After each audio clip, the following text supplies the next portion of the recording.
what's a better way to get into the holiday spirit than playing some Bloons Tower Defense 6, huh? You see, you can make maps in this game, and it's really fun to make maps. I haven't made one in probably 2 years, so, you know, a little while. I haven't really played this game in a bit, but I was thinking, hey, let's make some Christmas maps. So this first one I put together, I'm only going to cover one in this video because the other one took me too long to actually do.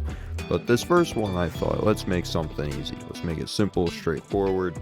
It's just a very straightforward track. It's got a big tree in the middle. That was really the whole idea, was I'd have a big tree in the middle and I would decorate around it. And it's kind of like that other map in the game. I'll put a photo on screen where it's the snowy, icy, like, neighborhood.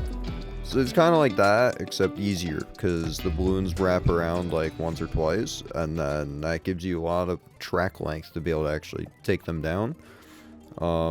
I also, because it's been so long since I made a map, didn't realize you can actually do interactable objects now. So I learned how to do an interactable object. There's a tree on here you can remove. I don't even remember how much I put it for, like 2,500 or something. I don't know. It doesn't really help you at all, but it's there if you wanted to remove it. But going back and making this map helped me realize how awesome this game is. I mean, like, you can customize these maps like crazy. This is a really simple map. I barely did anything to it. I just kind of threw some objects in, made a random track, and that was about it. And yeah, admittedly, it's incredibly easy, and that was kind of the idea, was I didn't want something that was very hard, just a nice, straightforward, sort of Christmassy map. And I was realizing, wow, you can add a lot of depth to these maps, and in the next video I make having to do with the other map I made, I'll kind of go over that too.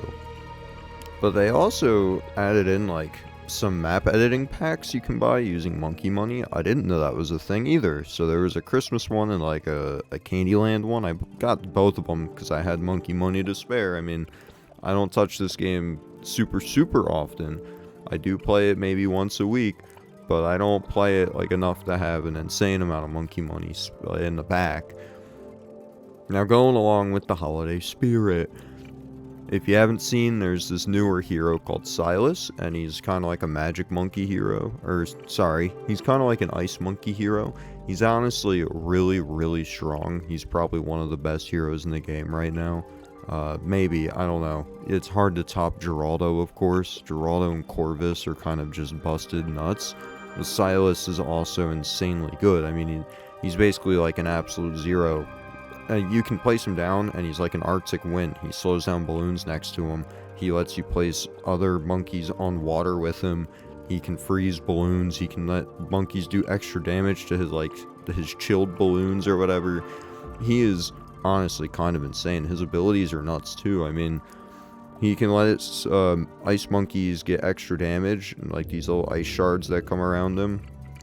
And he lets ice monkeys like lose their weakness to whites, or at least help with their weakness to whites. I think his level 10 ability is basically like a better absolute zero. It's just that it takes forever to cool down. Anyway, he's pretty crazy, and I'm going off on a little bit of a tangent here. But to go along with what I was my brain was going on, is I just saw today, ice monkeys are actually getting a Paragon. And it doesn't look insanely powerful, you know, nothing like game breaking, but it looks really interesting. It can do like high damage per hit, and it can freeze a bunch of balloons, and it can get, I think one of the biggest gimmicks with it, it freezes all water, so you can place whatever monkeys you want on whatever terrain you want, including water now, if you were to have the ice Paragon. That's kind of actually really cool. And it has really high bonus damage against boss balloons, I think. So it specifically has some extra gimmicks against boss balloons. Like, it can nullify a skull when it gets to it when using its active ability. This thing even has like an additional attack it'll occasionally do, where it's like the absolute zero going off, where it hits the entire map and freezes all the balloons or like slows them down. Honestly seems really strong. I think I was watching ISAB talk about it. He got early access to the update, and it was something like a plus 10 to damage. The debuff on it is crazy, and it stacks with like embrittlement and super brittle. I mean, it's gonna make some really cool setups if you're working around debuffs. And I'm already a big fan of ice monkeys because they're silly. Silas has made ice monkeys really silly to play with, and I love it. So I'm excited to see this Paragon come out and what it's able to do. And as you might be able to tell, I don't have a lot to actually say about this map. I mean, it's so straightforward. I didn't really do anything special with it. Which, it's ironic that I'm making a video about making a Christmas map, and I don't really have a whole lot to say about the map itself. I mean, it's a Christmas tree in the middle with a bunch of presents. It's got a bunch of trees with snow on them. I mean, I tried to make it a little more dynamic. If you want to make your maps pop out a little bit, you can add those shadows in, I think they're like stickers or something, or decorations, I forget what they call them. You can throw those underneath a bunch of objects. Definitely you'll see it in the other video I do in this game. The other map I made, I did a lot of that. But it adds a lot of depth to your map, so it doesn't look like just a flat image. It looks like it actually has some depth to it.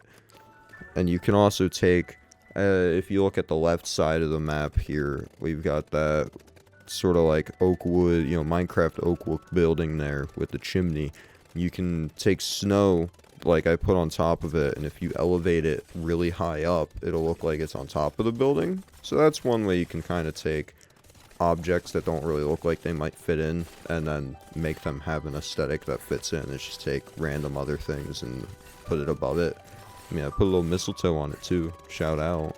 Another thing, I think the top right building there, that was one of like the Candyland map pieces or something. So I think it's like a cookie house. But I found some smoke effects. You just put the smoke effect, the chimney, boom, now it looks like it's a part of the map. It's got a little bit of depth to it. I mean, it's always fun to see that. And like I said, the map itself is very easy. You can see in the footage. I did lose at some point because I'm just greedy and don't really care because I can just restart from the last round. But you can see just how easy the map is. They go around the track twice, and then you have plenty of time to just do whatever you want against them. I mean, it's about as simple as a map can really get. This would be a beginner map right here for sure. For sure. Every map I make, I try to beat it on chimps mode. I don't know, I feel like that's kind of the ultimate factor as to if this is a well enough designed map. If you can actually still beat it on chimps and not have to have extra modifiers and stuff, then it's a map you could actually beat. Chimps is the hardest thing. If you don't know what it is, you start with 1 life. You cannot generate any more lives. You can't generate any extra income, so all your income comes from popping the balloons at the end of the round, I believe. So you get end of the round income, but you can't use like you can't use banana farms, so you can't farm for any additional money or anything. You have to just use what you get throughout it, and it uses hard mode money, or hard mode inflation rates rather, so everything costs a little bit more compared to like normal or easy mode. And then also, you can't have any knowledge, so all your monkey knowledge is disabled when you're playing on chimps. And yeah, it's basically just the hardest way to play the game. You have 1 life, you can't lose it, it goes up to around 100. If you don't know, normal hard mode ends at wave 80. Wave 80 is when the first ZOMG appears, I believe. Chimps mode ends at when the first BAD appears, that's the big purple one. And that's like the biggest, baddest balloon. You can't really debuff it as well. Well, you can debuff it, but you can't really slow it down or anything without like paragons. So, chimps, 1 life, all the way up to around 100, hard mode inflation. It's just the hardest way to play the game, but I think it's the best way to know if your map is good or if it's really doable. I mean, look at the base game, there's some crazy maps like muddy puddles, bloody puddles, the more like super advanced maps, I forget what the highest tier is called, they're just ridiculous, and they're very, very difficult to beat on non-chimps mode, they're very, very difficult to beat on chimps mode. Outside of chimps mode, there's a little bit easier, you get extra starting cash, you have your monkey knowledge, blah blah blah. But I think it's most fun to try and beat those hardest maps on chimps, even if I haven't actually done it myself. Like, grinding the chimps is a chore, so I just play the game how I want, really. All that is to say, this was so easy to beat on chimps. I'm yapping. I'm yapping about whatever, because there's not a lot to say on this one. You know, I hope you guys have a happy holidays. I think this is gonna be my first upload for December. I'm gonna be doing 25 days of uploads. So one day, one upload a day, all the way up to Christmas. So it's gonna be 25 days uploads. Yeah. So stay tuned. I think that's it for this one. I don't really have anything else to say. I don't know why you're still here. Why are you still in this video? Like, you should just leave, man. You creep.